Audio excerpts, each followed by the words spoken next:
안녕하십니까. 어, 밤새 눈이 많이 와가지고 이 한강공원에 딱 왔는데 너무 설경이 멋져서 오늘은 이걸 배경으로 좀 그냥 여러 가지 썰을 풀려고 합니다. 일단은 먼저 아이온큐에 대한 얘기를 안 할 수가 없는데, 아이온큐가 최근에 엄청 많이 빠졌죠. 어떻게 보면 결과적으로 봤을 때는 되게 당연해 보이는데, 왜 그렇게 그 당시에는 그렇게 오를 것 같았는지, 참 이래서 투자가 어렵다라고 생각이 듭니다.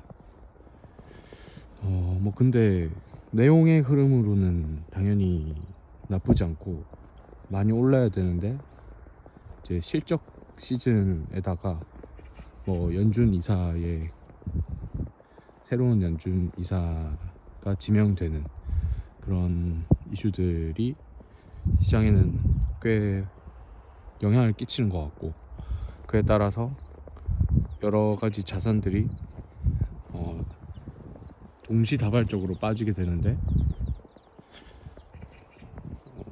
그에 따라서 소형주들은 더 많이 빠지게 되는 테마성 소형주들. 왜냐하면 사람들이 제대로 잘 알지도 못하고, 그만큼 또 알지 못하는 와중에 거품이 많이 꼈었기 때문에 그 거품이 빠지게 되는 그런 부분들이 좀 작용을 많이 하고 있지 않나, 그렇게 생각이 됩니다. 그런데 이럴 때는 어떻게 해야 되느냐, 그러면 돈이 있으면 모으면 좋은 때이고, 없으면 그냥 때려 맞으면서 기다려야죠. 이게 어떻게 주가가 흘러갈지 그걸 다 알면 그게 신이지 인간이겠습니까? 그래서 그냥 매번 똑같습니다. 제가 드릴 수 있는 말씀은 그냥 꽤 괜찮은 기업이다 그러면 계속 모아가는 게 답이다. 정말 많이 올랐을 때 팔고, 떨어졌을 때는 그냥 주어라. 그리고 폭락이 오면 때려 맞고, 그렇게 해야죠. 어떻게 답이 없는데. 그래서 이제 아이온큐는 그렇고, 아이온큐가 이제 중간에 가장 큰 이슈가 있었죠. 그 스카이워터를 인수를 함으로써 이제 국방부의 그 펜타곤의 어떤 인증을 다 받아놓은 그런 국방부의 특수 반도체 제조 회사라고 해야 되죠. 그런 회사를 인수를 해버리면서 아이온큐도 결국에는 그 펜타곤의 산하에 들어갔다라고 사실상 봐야 된다. 그런 의미에서 되게 의미하는 바가 크다라고 생각을 했었는데, 이제 그거와는 또 별개로, 그러면은 또 거기에 얼마가 들어가고, 그래서 얼마를 기대할 수 있고 이런 계산들이 이제 들어가게 되죠. 그렇게 되면서 좀 막 엄청 오르는 시장이었으면, 상승장이었으면 그게 파급 효과가 굉장히 크게 오면서 더 많이 올랐을 텐데, 그게 아니라 오히려 양자 섹터가 이렇게 시장의 관심으로부터 멀어지는 그런 국면에서 또 인수를 한다고? 이렇게 되면서 약간 부정적으로 작용을 하게 된 것 같아서 그 이후로 더 많이 떨어졌습니다.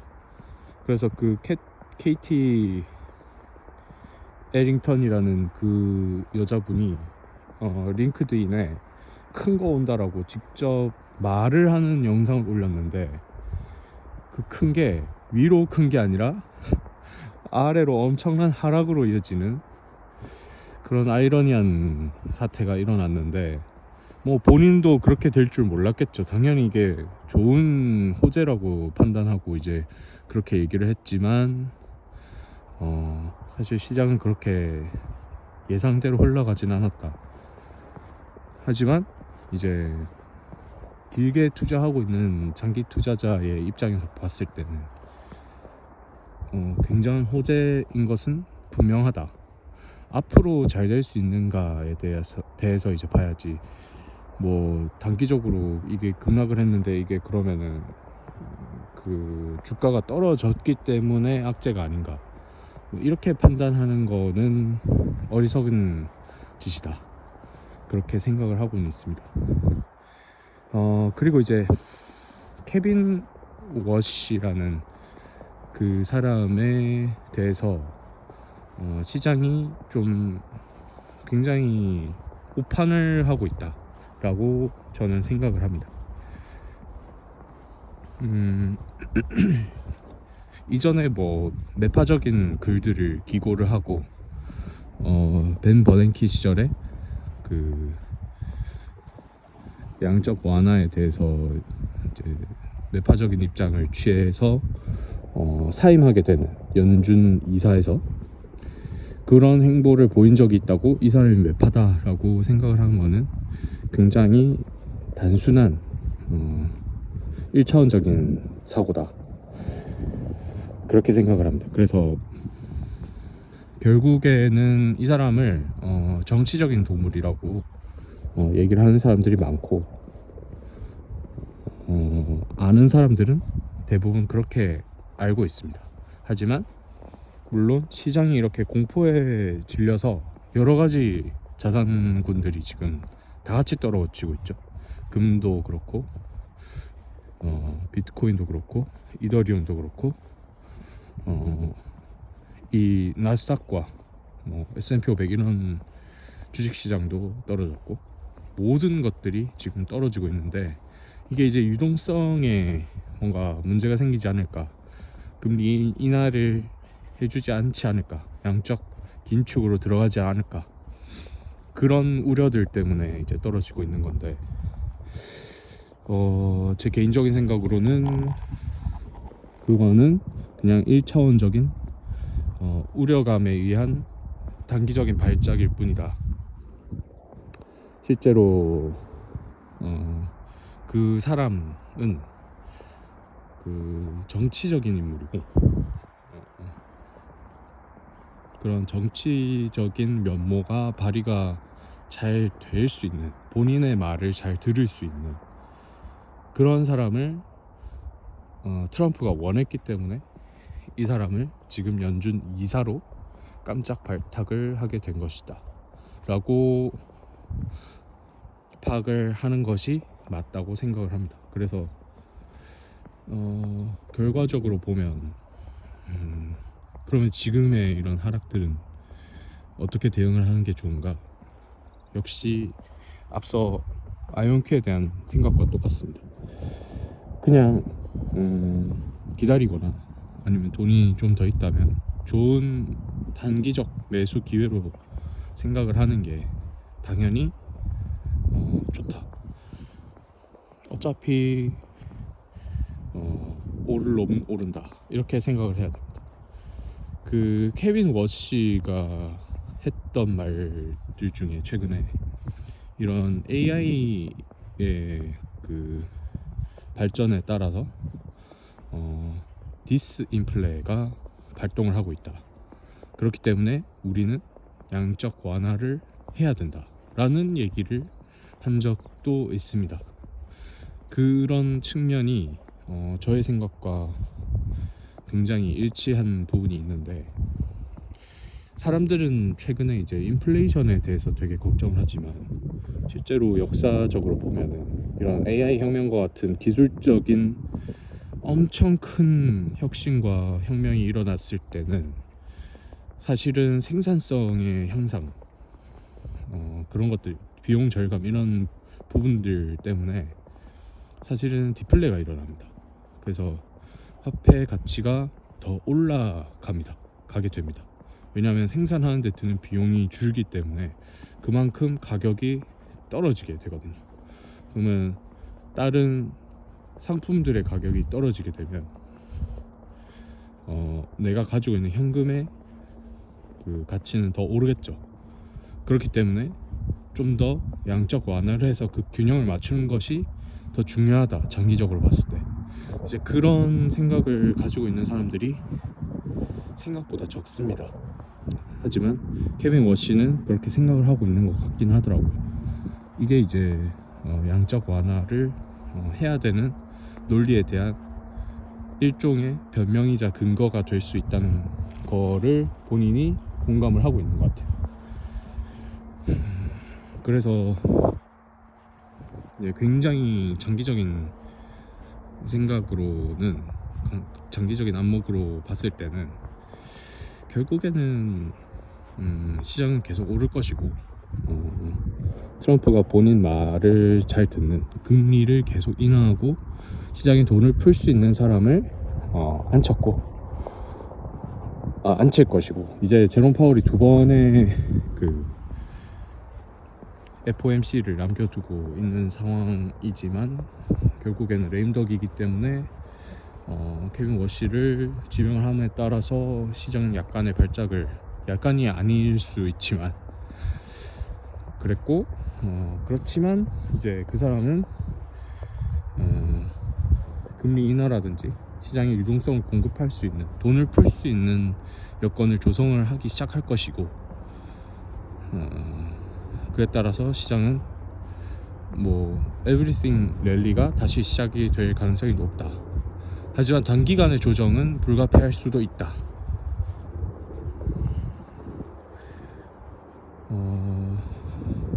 하지만 그게 결국에는 기회고, 그럴 때 또 아이온큐나 그 2배 레버리지인, 제가 5억이나 들고 있는 아이온X가 하락을 할 수 있다.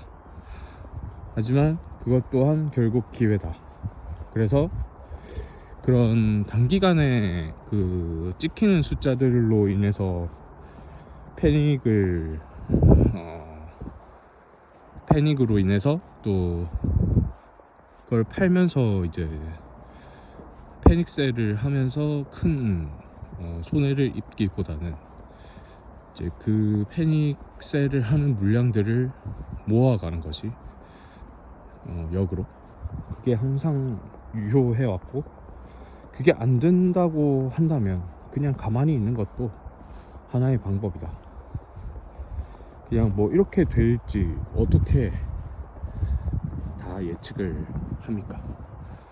이 모든 것들이 다 예측이 된다면 그냥 그 예측에 따라서 본인이 잘 판단을 하면 되겠죠. 근데 그렇게 할 수 있는 사람은 없습니다. 그렇기 때문에 그냥 어떤 사건이나 하락이나 상승이 일어났다 그러면 거기에 대한 대응을 잘 하면 됩니다.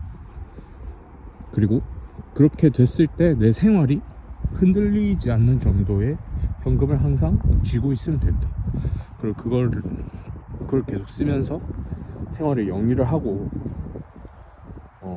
나머지 돈으로 자산을 계속 모아서 또 그게 오르면은 그걸로 이제 부자가 되면 되는 거죠. 그런 전략들이 기본적으로 잘 돼 있는지 항상 피터 린치라든지 찰리 먼거 같은 사람들이 얘기를 하죠. 가장 중요한 거는 시장이 오르고 내리고가 중요한 게 아니고, 내가 들고 있는 종목이 오르고 내리고가 중요한 게 아니라 과연 내 생활이 이 투자 대비 어떻게 세팅이 돼 있는가, 그런 재무적 설계, 본인의 개인적인 재무적 설계가 더 중요하다라고 얘기를 여러 번 한 적이 있습니다. 그래서 그런 부분들을 잘 먼저 세팅을 하고 들어가는 것이 중요하다. 물론 이렇게 말은 하지만 실제로 하락이 오면 굉장히 고통스러운 거는 사실이기 때문에 그런 부분들을 잘 감정적으로도 조절을 해야 되고, 그 와중에 다시금 이게 장기적으로 어떻게 될 것인지를 이성적으로 좀 판단을 해보는 게 항상 좋습니다. 이 하락이 영원하지는 않기 때문에 이 하락이 일시적일 것인지 아니면은 그 이후의 상승이 일시적일 이 이전의 상승과 이 이후의 상승이 일시적일 것인지 뭐 이런 것들을 다방면으로 좀 계속 생각을 해보다 보면 이렇게 하는 것이 더 확률적으로 이득이겠다라는 그런 판단이 들게 되는데 항상 그런 쪽으로 생각을 하고 움직여야 아니면은 아예 움직이지 않아야 결국에 또 큰 수익을 얻을 수 있었고 그럴 것이다 라고 생각하는 게 지금 저의 생각입니다. 뭐 아이언큐 투자하는 분들이 제 영상을 많이들 보시겠지만 아이언큐 말고도 속술도 저는 많이 들고 있는 편이고 전부 다 저는 2배 지금의 최소 2배 이상은 무조건 갈 것이라고 생각을 합니다. 그렇기 때문에 이 장기 투자에서 초반에 이렇게 쥐어박는다고 해서 이렇게 바로 그냥 주저앉아 버리면 뭐 주저앉는 게 오히려 좋고 뭐 이제 핵심은 이제 절대 팔지 말자. 그냥 개인 투자자면 하락이 오면 그냥 버텨라. 기관 투자자들은 맨날 보고를 하면서 팔아제끼면서 손해를 입으면서 본인의 트랙 레코드를 상하게 만들어야 되지만 이 개인 투자자들은 그럴 필요가 없기 때문에 우리는 그 조금 하락이 오더라도 그냥 존버를 하면 금방 또 회복을 하면서 이득을 볼 수 있는 확률 게임에서 우위를 차지할 수 있는 확률이 높다. 그래서 이제 그 부분을 꼭 염두에 놓으시고 힘든 구간이지만 잘 버티자라고 말씀을 드리고 싶습니다. 제가 팩트 관련해서는 여러 가지를 그 네이버 프리미엄 컨텐츠에 올리고는 있으니까 제가 커뮤니티 글 쓰는 데다가 제 주소도 올려놨지만 어쨌든 그런 것들 관심이 있으시면 한번 보시면 좋을 것 같아요. 월에 1,000원밖에 안 하니까 그냥 저는 재미로 쓰고 있습니다. 그래서 재미로 쓰지만 진지하게 계속 쓰면서 생각을 정리를 하고 이후에 또 잘 되면 책을 낼 때 그런 것들을 참고를 하고 싶어서 쓰고 있는 거니까 한 번씩 보시면 좋을 것 같습니다. 그러면 여기서 인사드리겠습니다. 감사합니다.